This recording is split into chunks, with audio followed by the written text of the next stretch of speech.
Well, that was the easiest anchor pull I've ever done, and hopefully many more in the future now that I have all that set up.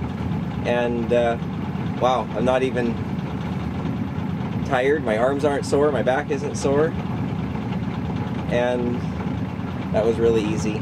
I don't know why I didn't do that sooner,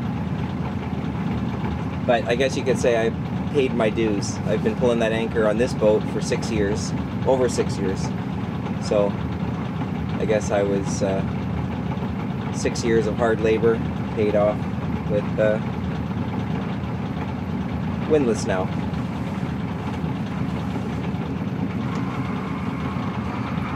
Once I turn on the engine, you bring the revs up slightly just to make sure it's charging the battery to a charging level. That's what the manual says to do. And then I went to the front and I started hauling the anchor. Well, I first went in gear, you go motor towards the anchor, and then I started hauling it with the foot pedals up front. And once I got to the point where the anchor has broken free from the bottom, then I came back to the helm here, and just down to my left beside my auto helm there's a second switch so I can control it here. And now if there's any issues with current or wind and other boats in close proximity or shore, I can motor and maneuver the boat while I'm still raising the anchor. If I only had the foot pedals up front, I can't maneuver the boat at the same time. So my idea is if I have crew, they can do everything up front and just sort of guide me where to go. Or once the anchor's broken free, they let me know, and then I know I can, I'm going to be moving potentially.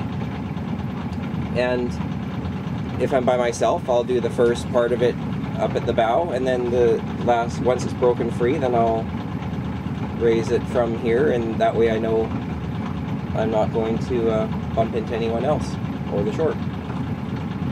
So that's why I put 2 locations for the controls.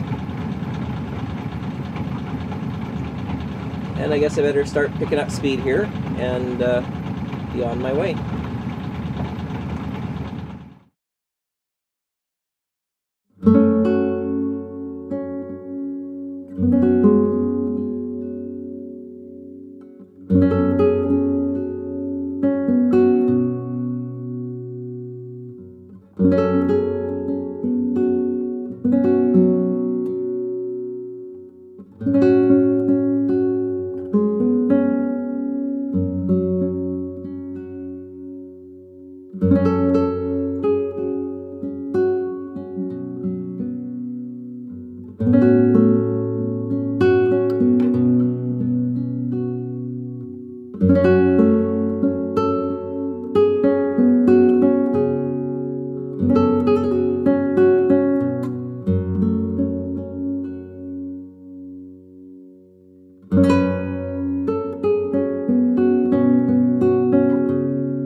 So I'm just on my way out of the Khutzeymateen and I'm at the Khutzeymateen Wilderness Lodge. This is the owner, Jamie, and I thought I would ask a couple questions. So, could you tell us first, like, what is the Khutzeymateen Sanctuary? Well, the Khutzeymateen was protected in 1994. Prince Philip was here for the signing of the park, the protection. It's primarily, the main focus is the grizzly bears, and that's why the Khutzeymateen was established. It's one of the higher concentrations in British Columbia. About 50 different bears, 50 to 60 grizzly bears are in the area. And it provides a sanctuary for the bears where there's no logging, no mining, there's limited commercial recreation. That's what we do, the low impact bear viewing. There's only a few opportunities that are given out for bear viewing. It's monitored every day with the park rangers that you met. And yeah, so it provides a place for grizzly bears where they can do what they do naturally. And how many lodges are in the area? We're the only lodge in the Khutzeymateen. There are a few lodges on the outside that focus more on the fishing, but we're the only lodge here in the Khutzeymateen. Yeah.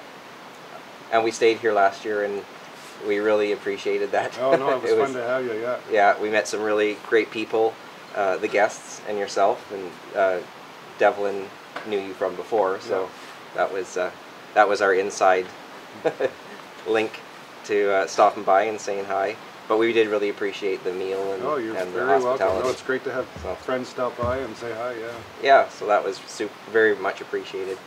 And what's the season that people can expect to be here at the lodge? Well, we set up end of April, and we get started this time of year. We just started on the 11th of May. The bear viewing early May can be incredible. We've been seeing some great bears out already.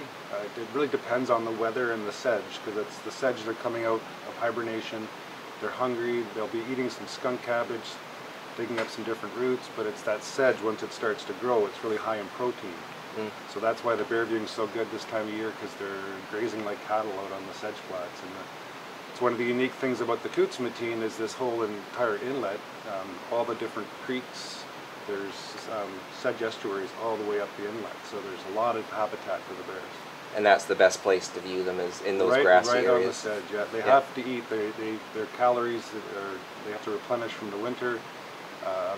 They can eat 50 to 100 pounds of sedge a day, some of the bigger bears. So it's constant and grazing. Hopefully no guests. No, we haven't lost any yet. Oh, good. And I did read the bear viewing etiquette, like no going to shore. So your boats just go up and We're view all just like water-based viewing. Yep. Yeah. There's in the park itself. There's no land access permitted for anyone. And the Conservancy here, there is land access, but it's not promoted because there's a lot of bears around. But all our bear viewing is from the water. It's a very safe way to view the bears. And it also gives us a chance, as we spot a bear, we approach.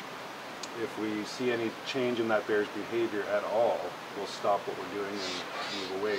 The whole idea is that we're trying not to interrupt their daily activities.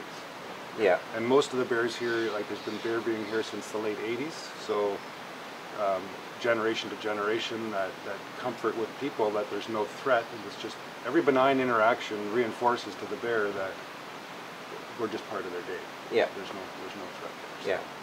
And often the bears will turn their backs to us, and so we have to get the shots of the bums. I noticed that yesterday. Because they're scanning the bush, Yeah. especially the subadults and Yeah. the smaller bears, because they're more worried about other bears and not us. Yeah. Oh, perfect. So it's a very low impact. It's very low impact. on the bears. That's the whole idea here, and that's why the rangers are here as well. When people come in, the general public, they check in, they are told the rules and how to view bears without disturbing them. So we don't want boats buzzing around and moving bears off the beach. Yeah, for sure. Back to the lodge, how many guests can you accommodate here? We have capacity for 10 people, so we want to keep it small. We start, like I said, in early May, and we go right through till mid-September. So there's something to do and see just about every season. as that sedge grass grows taller and starts to dry out and die, there's less value in it, so the bears move to some other food sources.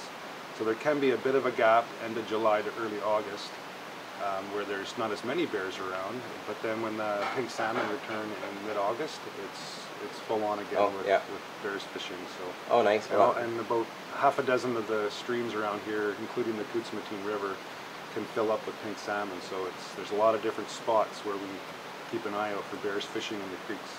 Yeah. And is there any other kind of wildlife you might see in the area? There's lots to see here. Like even right now, we just had a humpback whale right out in the inlet, crossing the lodge. Just across here. Yeah. But at Work Channel, just around the corner, we start to add that to our tours in end of July, early August, because the humpback whales come back in great numbers, and the population seems to be getting better. There can be 20 different whales in different groups out around Work Channel and Steamer Passage. Yeah. And it's a great area because they feed there. So we see bubble feeding, we see breaches sometimes, lots of fluking. Yeah. So we add that to our tours as well as we'll visit sea lion haul out areas where the seals are up on the beaches. There's all kinds of, we've been keeping track of, we've got some goldeneyes back in the bay here. We've had a flock of surf scoters in the other day. Some Arctic loons came through. So all kinds of different seabirds. And a wilderness lodge, just like the title. We had an eagle that just behind us here must have got a seagull. It was pecking it apart on the shoreline. So every day is different. You don't know what's gonna pop up in your day. So. And how would a guest get here? Well, our tours are all float plane access.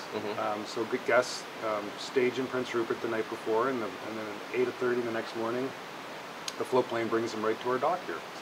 So so they get a scenic float plane ride right up through the mountains here, and sometimes we see goats on the way in. Oh, nice. And if they wanted to book a stay here, how do they get a hold of you? Best way is through our website, cootslodge.com.